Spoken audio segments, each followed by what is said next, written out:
This program is part of the Cosmic Potato Podcast Network. For more shows like this, visit our website at cosmicpotatonetwork.com.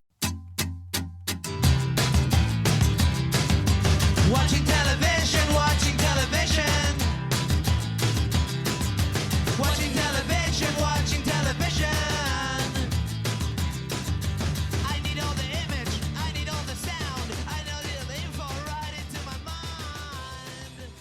Hey everybody, welcome back to Trial by Pilot. This is the show where we judge an entire series of television and the work of hundreds on one episode. I'm Bill Lynch. I'm Elizabeth Lynch. And we are here today to talk about a French language show. The first we've ever done. Yes, it is the first French one. I picked it. Yeah. I just want to say that. I just want to take all credit for picking this show. Also, this is our 150th episode. What? And all we're drinking is tea? Oh, mine spiked. What? With lemon juice. What? I don't even have lemon in mine. I think we only have limes, actually. I bought too many limes this week, guys, but they were on sale. You know how it is. 6 limes for $1? I mean, only $1 to let them rot in our fridge? Yeah, absolutely. So how do you pronounce the show? Lupin. Lupin. Lupin. It's a Netflix. We're all going to call it Lupin. Lupin. We know that. So I saw a preview for this a while ago. Here we go. Listen. This was all Bill's idea. It wasn't he had my it idea. on the spreadsheet. I just want to let you know that it was your idea because I passed on it. It was on the spreadsheet. Oh, was it? I don't know if it was. But anyway. You passed on this? If I could get on with my story. Sure. I saw a preview for it and it was on YouTube. It was like, before I watched some other video. Mm-hmm. It was a trailer and it was with English dubbing. Why? And the English dubbing was terrible. I mean, it was embarrassing. And like every comment, then I like clicked through and went to the trailer and every comment on it was people saying like, guys, why are you doing this to this French language show? Like, just show it in its original form. People can turn on English dubbing if they want, but like the dubbing is bad. Yeah. It's making this show look bad. And so even though I thought the premise sounded kind of fun. Or just get better dubbing. Because I could understand wanting to like draw an audience like hearing it. I guess. You know what I mean? If it's like in the background or like not everybody reads subtitles quickly and, So I get that. But why not just make them better?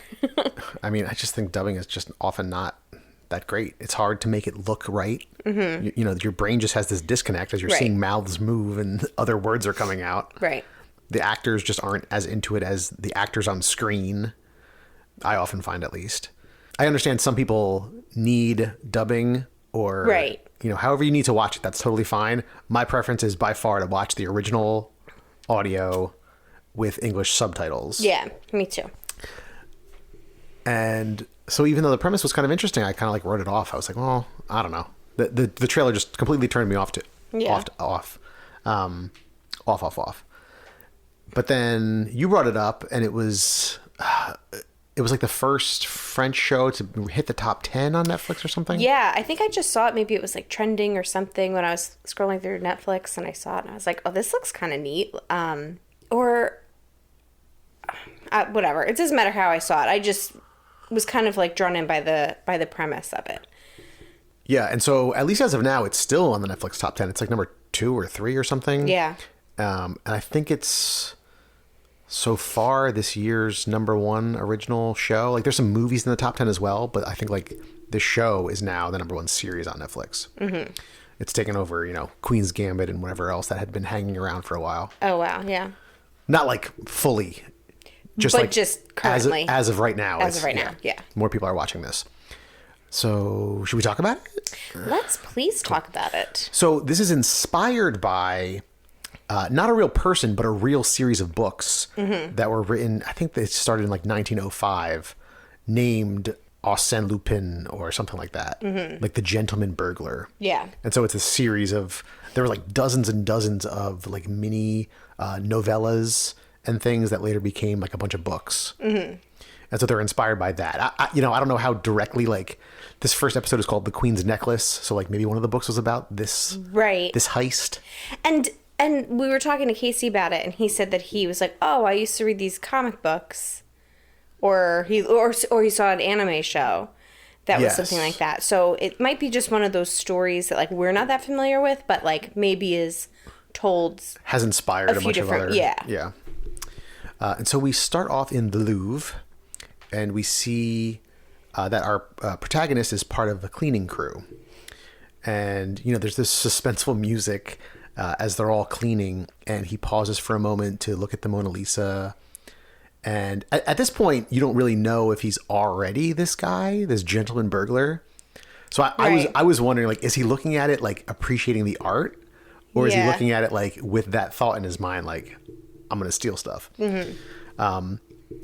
But then he pauses next to the necklace of Marie Antoinette, and he and his coworker are talking about it. And he's like, yeah, it's going on auction next week. It's supposed to fetch at least $20 million. Mm-hmm. And then they hear the whir of this surveillance camera, like, turn towards them. And they're like, oh, okay. And they walk away. They've just been standing there too long. Right, yeah. And then... but also, like, just real pause. What a cool job. That was one of the things I thought about. I'm like, oh my gosh, could you imagine being, like... I guess I just don't think of, like, every building needs custodians. So, like, I guess I just didn't think of, like, what cool places that you could have a job, like, where you're, like, you get to see all of the art, like, after hours when nobody else is there. That's kind of neat. Yeah. Yeah. Anyway. And so this guy, his name is Asane? Asan. I think it's Asan. Asan? Yeah. Assane. Yeah. He meets up. His tag when he tags into his security tag for the Louvre says Louis Perena. That comes up. But then when he's talking later to someone, they call him Asan. Mm. Yeah. And so he meets up with his ex-wife Claire, he's telling her, like, hey, I got a job, but she kind of implies that he has some kind of troubled past, probably burglary or petty theft or something. They have, like, a light-hearted relationship, it seems like. Yeah, I don't know if that was, like, a French thing or just their relationship. Yeah, I don't know. They're still, like, very friendly, and, like, later on they, like, they're always kissing each other on the cheek and, like, smiling at each other, like, almost kind of flirty. Yeah. Still. But she says, you can see your son this weekend. It's fine with me, but I don't know if he's going to want to see you. Mm. And he tries to give her some money for alimony, and she's like, I don't want this. Buy your son something. But then as they're saying goodbye, he sneaks it into her pocket anyway. And as she's, like, walking down the street, she turns and, like, holds up the money. Like, really? Right. So he's got some moves. He sure does, yeah. But he owed that money to some low-rate gangsters. And when he goes to tell them that he doesn't have his payment this week, they, like, are hanging him off this balcony. And he stops them from tossing him over the edge by promising them this big score. Suge Knight style. Yeah. And he tells them, he's working at the Louvre and there's this necklace there and they're going to steal it. And at first they, like, laugh and, like, scoff at him. But then he lays out his plan. He's going to dress them as janitors. They're going to fill the cleaning bottles with chloroform to knock out the guards. They're going to use the trash to sneak out the necklace because he knows, like, the whole security system in the back. Mm-hmm. Only cleaning supplies and trash don't get passed through whatever scanners. And they're only going to have 7 minutes because, once one thing gets tripped, then the police take 2 minutes to get there and then whatever. Right. He's timed it all out. And while they're all in the back, he's going to be the one buying the necklace. Now we get our first flashback to 1995. And it's him and his father walking down the street, and it begins to pour, and his father helps this woman with her car, and she calls him, a true gentleman, and that really sticks with Hassan, a gentleman.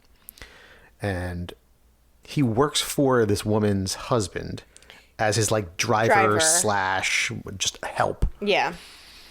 And so then we cut back and forth quite a bit between his childhood and this auction taking place at the Louvre.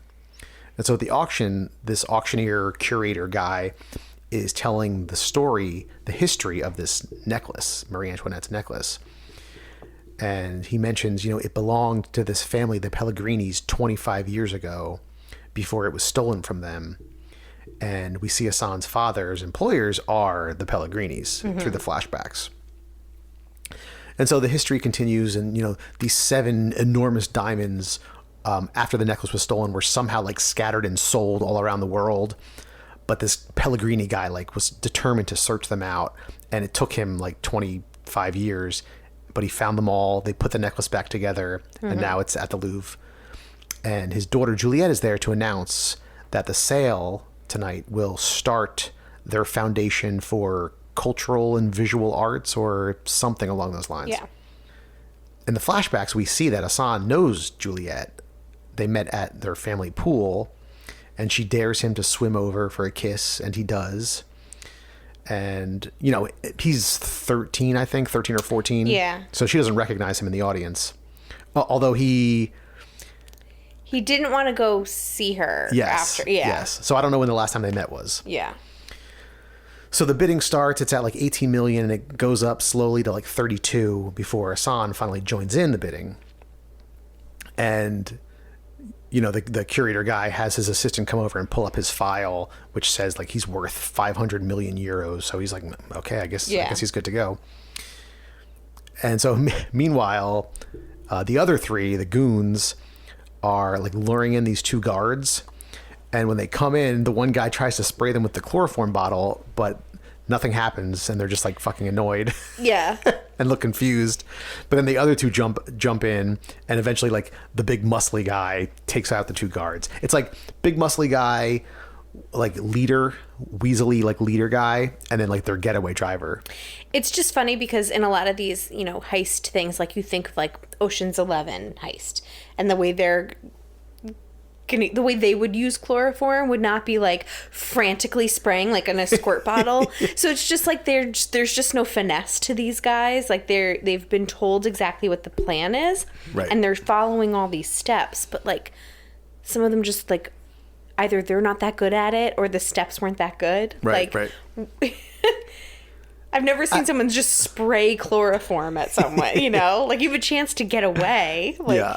I mean, these guys are supposed to be like, street goons, basically, like, not necessarily robbing the Louvre level. Right. So, we see through these flashbacks that this guy Pellegrini is a prick. His wife is kind to Hassan and his father, right, but the other guy's a prick.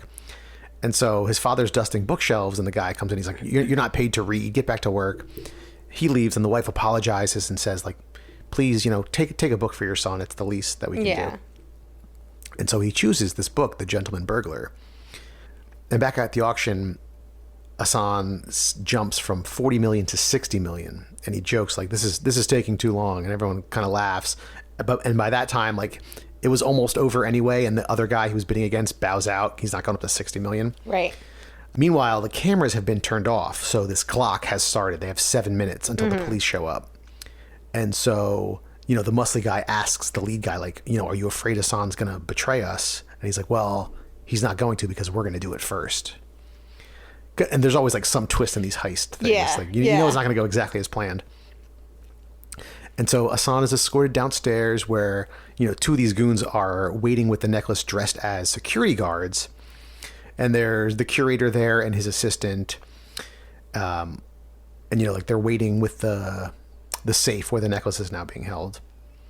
And we get a flashback to the necklace originally being stolen, although we don't see who steals it. But his father is blamed for it and arrested, while Mrs. Pellegrini just kind of stands by. She doesn't have the guts to say anything. Yeah. And so back at the Louvre, the goons attack Hassan and the others. So you keep calling them goons. I don't know what to call them. Thugs, gangsters. Yeah, I don't know. Just kind of generally bad dudes.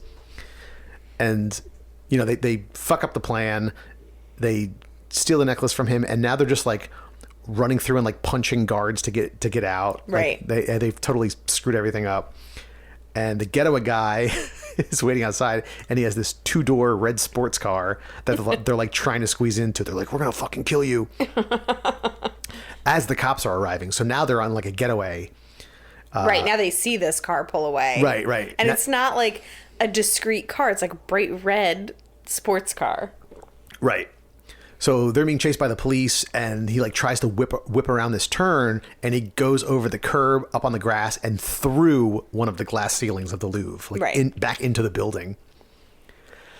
And we get another flashback where a guard at the prison where Hassan's father was being kept finds him hung in his cell.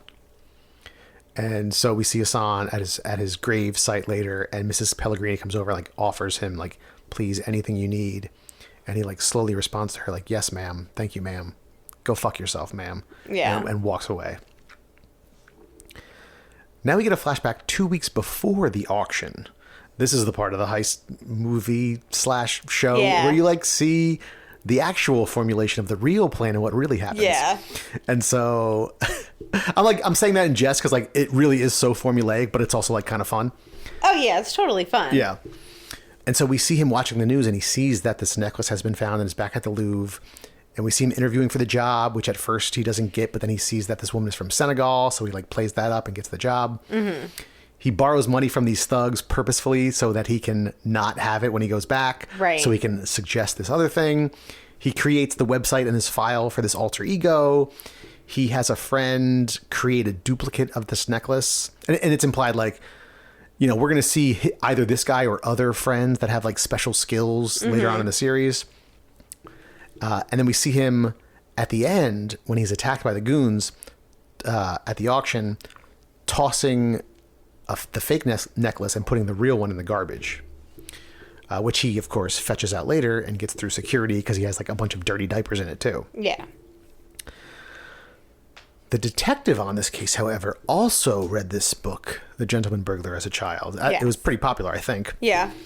And He has it on his desk. he still has a copy of it. Yeah. And he realizes that the name of this guy is an anagram of something Lupin, Yeah. the Gentleman Burglar's name. And so he like runs out to go somewhere. We'll find out. And it ends with Hassan taking his son out, and he gives him the Gentleman Burglar book that his father left. Yeah. And that was the pilot to whatever the show is called, Lupin. What did you think? I said, this is good. I didn't know if you were going to like it that much. I thought you liked it, but... I really liked it. I really enjoyed it.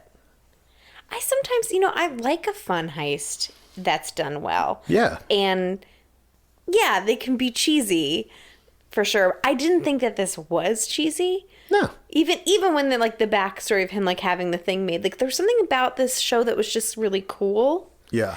And we've seen like really bad shoplifting scenes like in Trinkets or Oh my gosh.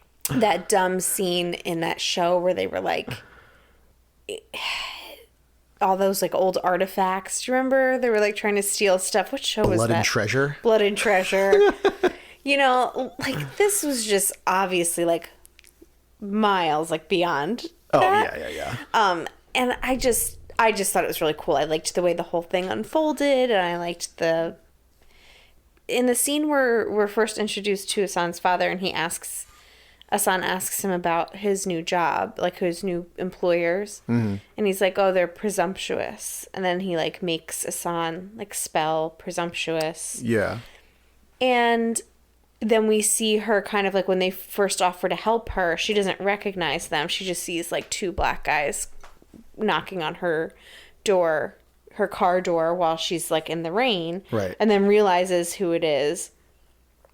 And like, I just feel like there's this class thing. And he's not actually like, he doesn't like live up to like what they think of him. He's a really smart guy. Like he and his dad are just smart people, Yeah. but they're immigrants, and he's a Right. driver, and like Right. that's his job. So like what they think of him is just so much lower than who he is and his intelligence, and they just don't think very highly of them. Yeah. And I think that like kind of allows him to be like to kind of pull this shit off because people don't expect that, you know? Yeah. Even when they're saying like, oh, they don't want us to see like the custodians. Like there's no cameras back there. There's like no entry. Like Right. It's even the way when he comes up out of the ground, like the ground like lower like raises up. Yeah, Like yeah. that's like it's like this all like secret entrance, so like no one can see that like that stuff that's like not that pretty, like the garbage being taken out, you know? Right. And he can just like get away with this shit, you know? So it's kind of cool. I like seeing what's, you know, they can like pull one over on Yeah. the man. Yeah, I wrote in my notes, cool heists are just cool. Yeah. Like sometimes that's all it needs to be. It's just like Yeah. a fun, cool heist. Yeah, I liked it. I thought, you know, the acting was good. There were some suspenseful moments. There were some funny moments. I thought the first time the guy sprayed the chloroform bottle and it like just totally like failed was funny. They did it again a second time that I thought was stupid. Right. Because at that point you're like, all right, you know this isn't going to work. But the first time I thought it was like a Yeah. you know, a funny little dumb thing. I'm guessing that this will be not an anthology, but like maybe like there'll be a different little heist in each episode. So I hope that they carry through like the personal element of like his relationship with his father. You know, they probably won't go into it that much, but you know, there was this thing with him and Juliet. Like, is that gonna go forward? Because that was part of like this specific heist. Yeah. You know, so I don't know. Or maybe I'm wrong and it won't necessarily be like a single heist each time. Maybe they'll have a longer. Well, you know, this calls to mind one of my favorite shows, White Collar, on USA. And One of your favorite shows. oh my God, it is so, I just love it. It's not as like, I would say it's definitely cheesier than this. Yeah. But and like some of like the things they pull off are just like seem so far fetched. They just like, plus they do that USA thing with like those crazy like camera angles where like you see the city and it like zooms into the city and like, but whatever. And like, so they pull off these things that are just ridiculous that like would never happen. But I just love that show. And that was kind of like how it was. Like there was this backstory for that character. And like, it was like a lot of struggle between him and the FBI agent who was after him. And then they just like develop this very close relationship and start working together. But there's always this like, can I trust him? Can they trust each other? Are they still trying to get... So, like, now there's this detective who's going to try and figure out who he is. But there's all this other stuff at play. Right. You know, throughout the whole thing. But each episode is its own little heist so that you get that kind of, like, magic of, like, you know, swiping this person's security badge to get in and, like, figuring out the codes and, you know, stealing this piece of art. Yeah, I'm guessing that will be the formula for this too. Yeah, I mean, it's fun. if you're going to do, you know, like there will be a new thing, but they'll also have that thread tying it together, which I think will work. So do you think you're going to keep watching this? I do, yeah. Okay. What do you think? I would like to, yeah. We've got a lot of stuff to watch, buddy. I know. We embarrassingly have not finished Lovecraft Country yet. I know. I think we're almost done. I know. But we've been like sitting on the last 2 episodes or something for a month. Yeah. I guess that we took about a year off from Battlestar Galactica after we recorded that episode. Not that long. All right. 6 months, 7 months. I was talking to Ken about it the other day, and I was like, you know, we started watching it again. We're still in the first season. But because it's like an old show, like these seasons have like 20 episodes. Yeah. And there's 4 seasons? 6 seasons? I don't remember now. It feels like an impossible feat. Like it feels insurmountable at this moment. Yeah, there's like 78 episodes, I think. Yeah. 70, and they're all, I think, 45 minutes to an hour. But you know what I noticed about it is like, it's so old, it's just like not a big deal when we finish it. I'm enjoying it every time we sit down. Yeah. But it's also not like, I've got to finish it and find out what happens right now. Like, it's just a show to enjoy. Yeah, I would You like know? to, at least in the very near future, finish the first season. Right. And then if we like hop off to watch something else, that's fine. Yeah. I don't want it to be like, you know, months and months and then we'll finish the first season and then go to the second season. Yeah. So we have that. We have Lovecraft Country, which I want to finish. But then I guess other than that, we don't have any dramas to watch. So maybe this will No, be it. yeah. You know, Mr. Mayor, we've continued to watch that. Mm-hmm. We're still watching 30 Rock, IT Crowd. But yeah, this could be like the next drama. yeah. And I think it's only 8 or 9 episodes. I don't remember, but probably. Yeah. That sounds about right for Netflix. Yeah, I don't know. Yeah, it's just, I really enjoy it. There's some show that's like 9 episodes. It was weird. Maybe it's this one. Because Yeah. French people have to be different. Okay. Have you ever been to France? Have you? Yes. Oh. I've never been to the Louvre, though. I know you've been to Lac Tudy. Yes. Right? I've been to L'Actude. But I went to Paris, and we did, you know, a lot of different art museums. And then one day we were going to, you know, like the line to get into the Louvre was a lot longer. And the people we were staying with were like, do you want to go to the Louvre? And we were just like, no, that's all right. Like, we just like couldn't do it. It was just, we were so exhausted. And I'm sure they didn't want to go. Yeah, I don't think, and we went to the Eiffel Tower and everything, but like the Mona Lisa wasn't there. And at that point, I was also 16. So it was like, I saw a ton of art and it was beautiful and I enjoyed it. Smoked But, a lot like, of I cigarettes. Couldn't. Yeah. Drank a lot of wine. No, it was like cider and then like Orangina and vodka was like the. Oh, really? Yeah. Weird. We went out to this like club on the beach that was like a teen night, and you know the drink they were serving was Orangina and vodka. Oh my gosh. That's so strange. Yeah. At teen night. But it seems like it's like one of those things where you're like, oh my gosh, you went to Paris and you didn't go to the Louvre. But I don't really regret it. Like if I went back to Paris, I'd probably go. Yeah. But like, I don't feel like I was like a stupid American for not doing it. Yeah. We'd seen a ton of art. How long was the line? I can't remember. Yeah, I'm not waiting like hours to get into a museum.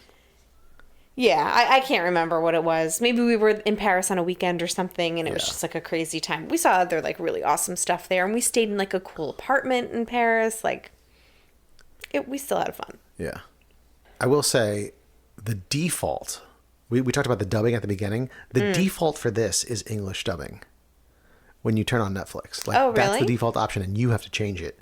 Well, that's how I watched Dark, and that's why I didn't like it. It was the default was English dubbing. I just feel like that's such a disservice. But do you know what? I started watching this show called Crash Landing on You, I think it's called. Okay. And it's a Korean show, Korean language show. And that one, the default is with subtitles, English subtitles. Oh. And this one is like, it's interesting because each episode is like an hour and a half long. Like each episode is a movie. I haven't finished the first episode yet. That's ridiculous. But I heard really good things about it through like a podcast that I listened to.